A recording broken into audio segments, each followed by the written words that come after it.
Alright everyone, so in this video here, I'm going to be talking about the Xbox Series X.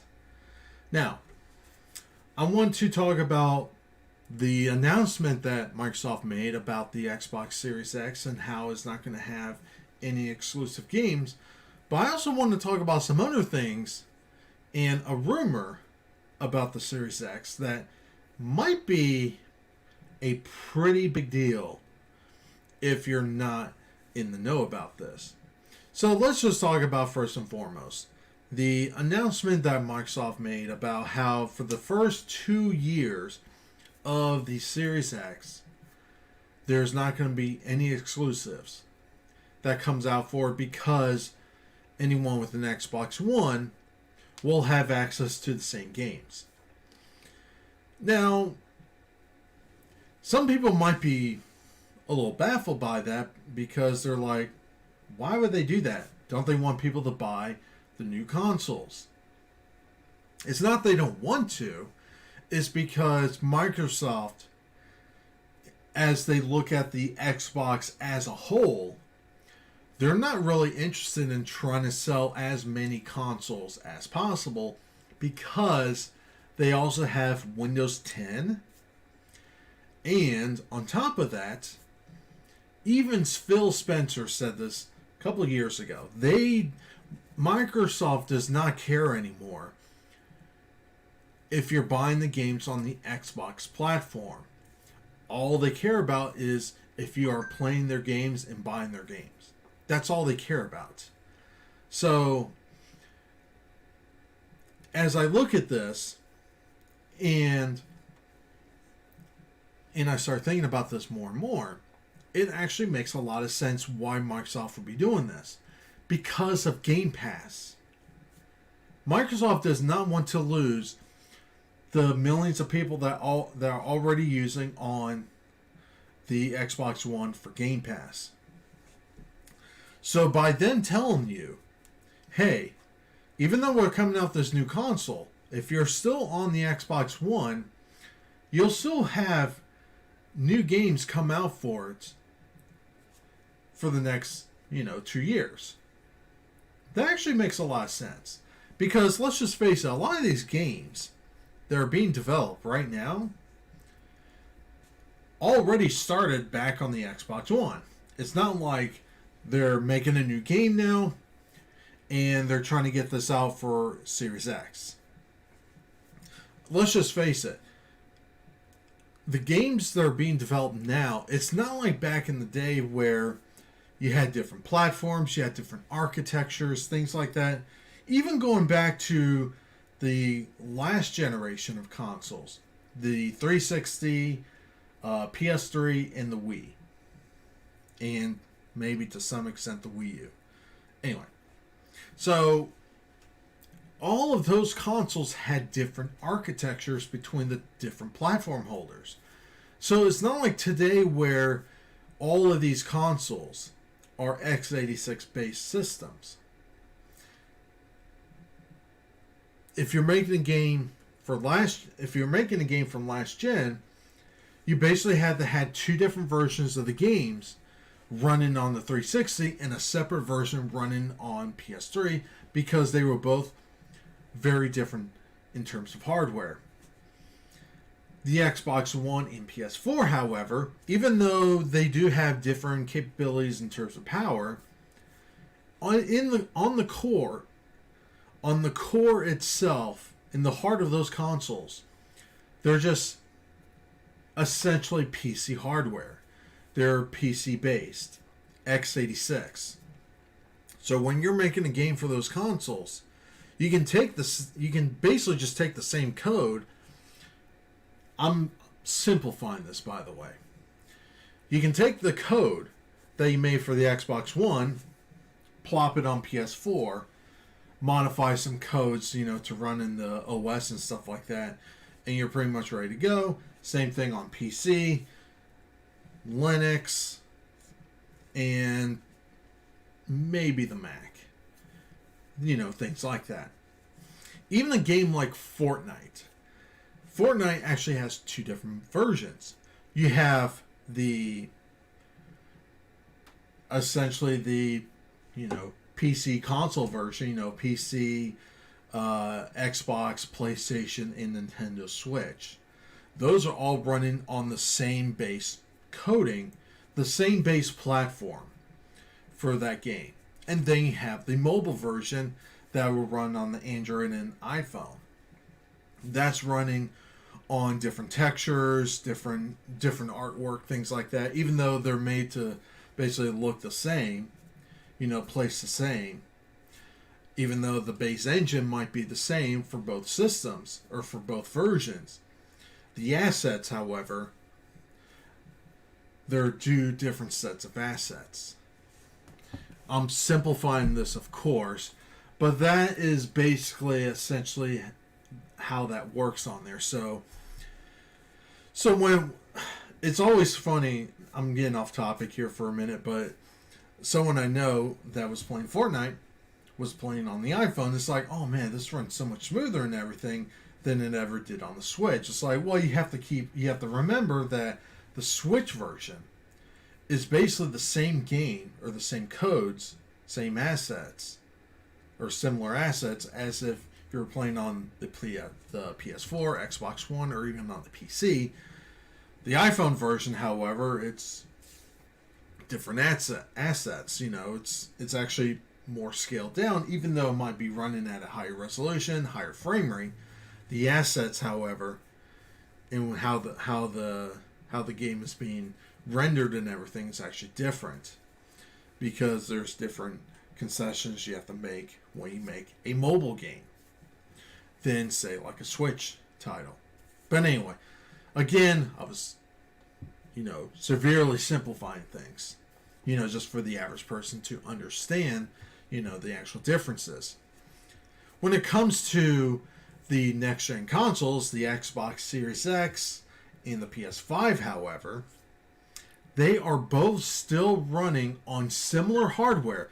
The specs on these consoles are going to be very similar from one another. There might be some modifications here and there, but in the core itself, it's going to be the same thing.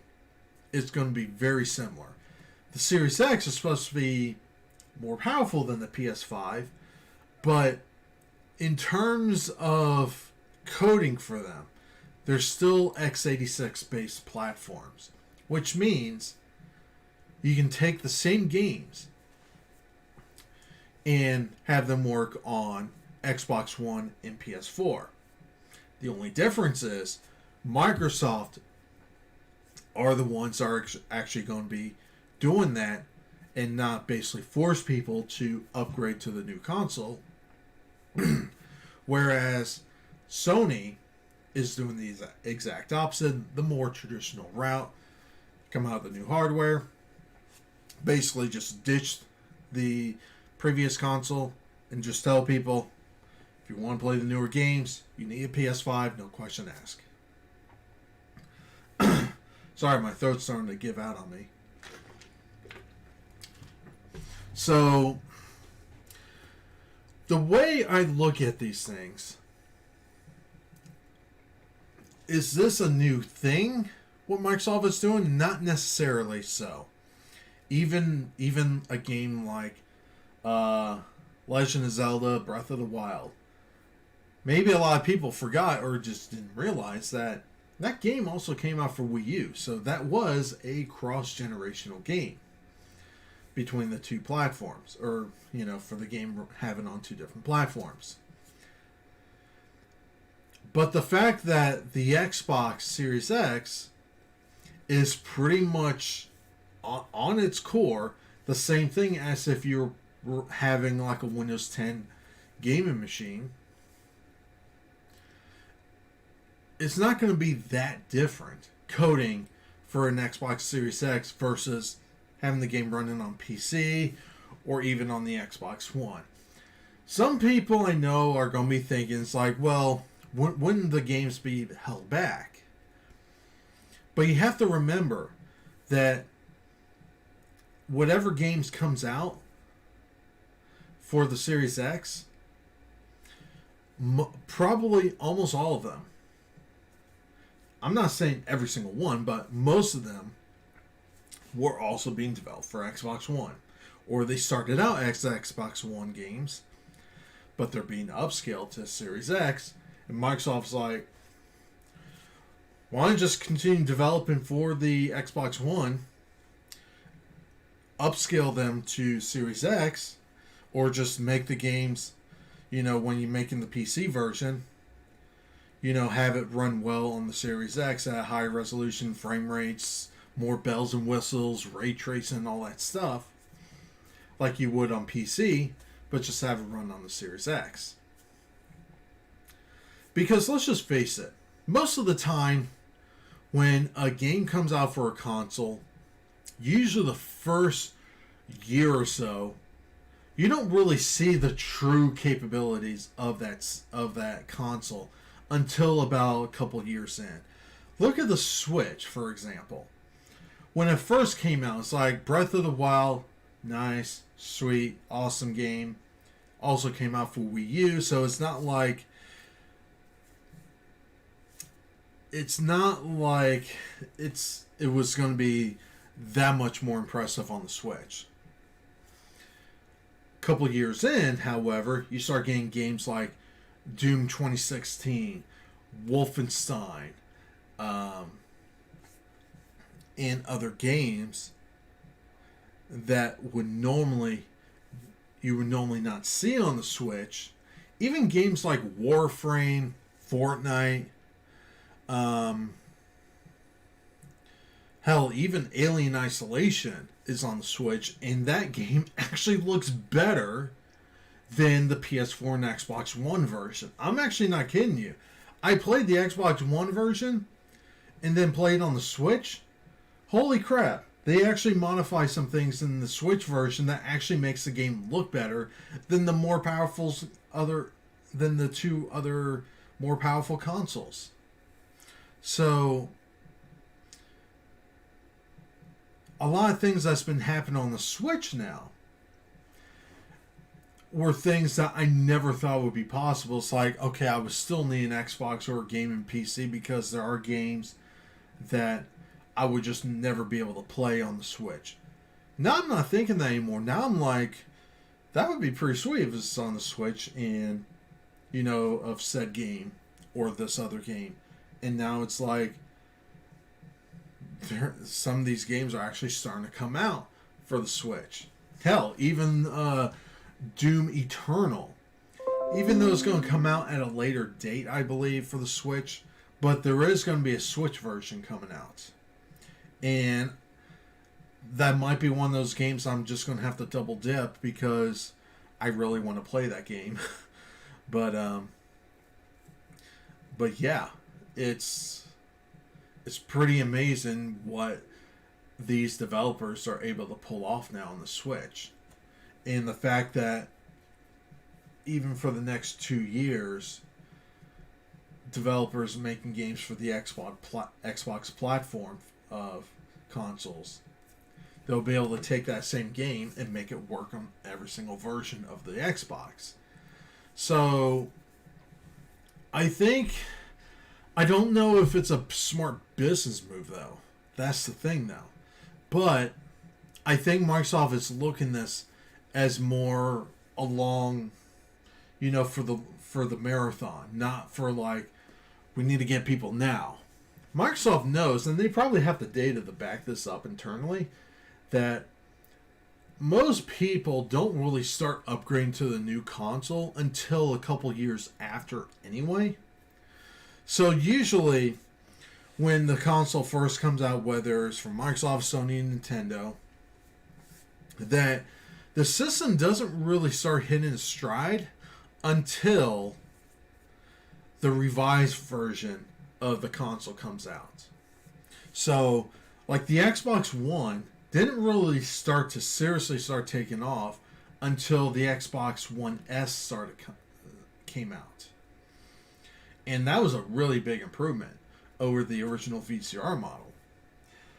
Even the Nintendo DS did not start getting that popular until the DS Lite came out. So it's stuff like that you have to keep in mind, that Microsoft probably knows, hey, let's give current owners, that are already paying for Game Pass, things like that, that are already invested in the Xbox platform. Let them still play games that we still are coming out with for the next couple of years, and by then they can upgrade, but we're not going to force them to upgrade right away because they want to give them, the actual value. And I really do think that if you're going into gaming, or if you haven't gamed in a while and you're not sure where to go, if you want to go like the most economical way of doing it, just buying an Xbox and just subscribing to Game Pass is probably going to be your best bet in terms of all the platforms. $15 a month, depending on which tier you want. You're going to have access to a lot of games each month. They do tend to rotate them, but you also get fairly new games on there too. So it's not like you're just getting like crap on there. I mean, hell, Grand Theft Auto 5 was recently added to Game Pass. Yes, I know that's been out for years, but for people that hasn't been playing a GTA game in a while, they're like, oh crap, I can actually play the newest one right now. And to be honest, that game's been selling really well up until this point. So another thing I want to talk about too before I close this video out is this rumor about Windows mode. Now, if you don't know what that is, that basically puts it into like a Windows mode where supposedly, this is a rumor, so nothing's confirmed yet, but supposedly the Xbox Series X will actually allow you to have access or to gain access to your Steam library, Epic Games Store, and potentially other storefronts. If that's the case, that's pretty awesome right there. Because say like, your game PC is getting kind of old. A lot of the games, they're starting to run a bit on the crappy side. And you're looking at it, it's like, do I really want to, invest in a new PC? And someone can be looking at the Series X and be like, if this will allow me to play my Steam games on it too, or even Epic Games Store, that's actually a pretty big deal. And for anyone wondering, it's like, yes, you can plug in a keyboard and mouse even on the Xbox One and have keyboard and mouse controls on the Xbox. So just out of curiosity, I actually did try out Fortnite on my Xbox One with keyboard and mouse, and it was very, very I had a very similar experience like I was playing on the PC. That's actually pretty cool. So if that's the case, that's actually probably a bigger deal than people realize, because that will also allow you to play all your Steam games, Epic Games Store games on it. So say like you want to play a game on the console, but it's only, say, Steam exclusive or Epic Games Store exclusive, you can play them on the Xbox. That would actually be really cool. So I'm going to go ahead and end it here. What are your thoughts? Leave those comments down below. Like this video, share this video, subscribe if you're not a subscriber, and like always, have a good one. And just on the side note, in terms of backwards compatibility about this system, from what I understand, whatever the Xbox One currently does, it'll pretty much be the same on the Series X. Apart from, whatever games that were made for the Xbox One will all work on Series X. So at least you got that. And it's also nice that whatever accessories you ever purchased for the Xbox One will work for Series X, including all the controllers, headsets, things like that. So that's actually cool. So essentially, you'll just be buying the box, pretty much.